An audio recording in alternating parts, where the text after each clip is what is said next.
श्रोत्यांनी अशी कीर्तनं ऐकावीत की ज्या कीर्तनामध्ये स्त्री धन नास्तिकाचं चरित्र वर्णन केलं जात नाही. कारण नारद महर्षी स्वतः सांगतायत, स्त्री धन नास्तिक चरित्रम न श्रवणीयम. स्त्री चरित्र की जे कामवर्धक आहे, धनचरित्र जे लोभवर्धक आहे आणि नास्तिक चरित्र जे क्रोधवर्धक आहे, हे ऐकू नका. आणि याचा अर्थ असं सांगणाऱ्यांना बोलवू नका, अशा कीर्तनकारांची कीर्तनं ठेवू नका. हे सुद्धा एक प्रकारचं व्यंजनेने नारद महर्षींनी सुचवलेलं आहे श्रोत्यांना.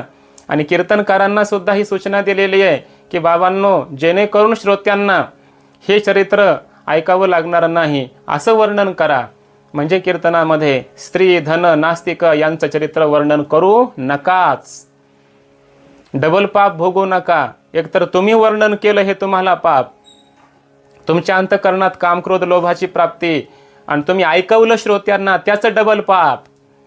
आणि श्रोत्यांनाही डबल पाप, कारण त्यांनी स्वतः ऐकलं आणि असंच ऐकविणाऱ्यांना बोलवलं, त्यांनाही डबल पाप आहे. म्हणून वक्त्याने आणि श्रोत्याने यांचं चरित्र सांगू नये आणि ऐकू नये, अशा प्रकारचा आदेश आहे नारद महर्षींचा. कारण ही गादी कोणाची आहे? कीर्तनाची गादी ही नारद मुनींची आहे. आणि नारदांनी सांगितलंय, या गादीवर उभं राहणाऱ्यांनो सावधान. अशा प्रकारचं वर्णन होता कामा नये.